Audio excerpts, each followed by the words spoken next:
Bonjour Nicolas. Bonjour. Alors un nouveau collectif budgétaire a été présenté en Conseil des ministres. Il prévoit notamment la hausse de la TVA. C'est le collectif des collectifs. On ne sait plus où on en est des lois de finances rectificatives entre 2011 et 2012. Le menu du jour, la hausse de la TVA de 19,6% à 21,2%. Comme elle est sociale, en face, il y aura les fameuses baisses de charges sur les cotisations des entreprises concernant la branche famille. Également au menu 2 points de hausse de CSG sur les revenus du capital. Ça concerne les gens qui épargnent. Également au menu la baisse des charges sociales donc pour les entreprises.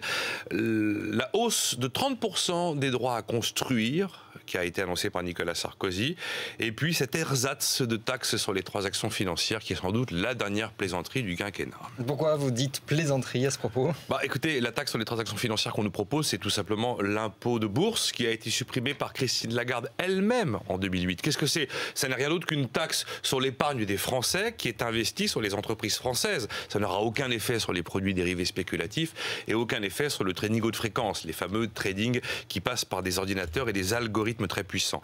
La taxe sur les transactions financières, c'est le cadeau bonus. Voilà, c'est la 5e hausse de fiscalité sur le capital, de taxes sur l'épargne du quinquennat. Je pense que jamais l'épargne n'aurait été aussi taxée que lors de cette présidentielle. Alors à ceux qui dénoncent régulièrement le président des riches, qu'ils regardent précisément, chiffre à l'appui, le sort que ce président a réservé aux gens qui ont de l'argent, même un tout petit peu d'argent. Un épargnant, c'est pas forcément un millionnaire. À l'arrivée, on a une fiscalité sur les rendements du capital qui flirte avec les 40% chez nous en France.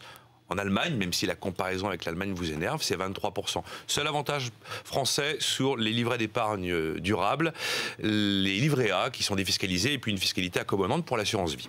Alors au fond, pourquoi vous avez décidé de nous parler de ça aujourd'hui? Parce qu'il y a plein de trucs que je ne comprends pas dans ce qui se passe. Je ne comprends pas.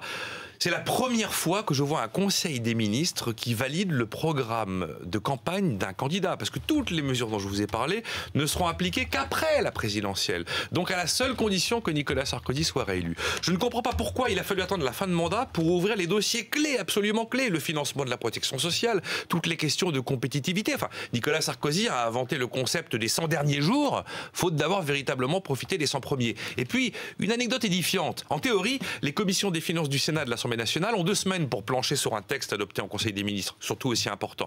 Seulement là, on leur a demandé de bien vouloir valider le texte d'ici 17h ce soir. Merci Nicolas Dose avec un timing très précis.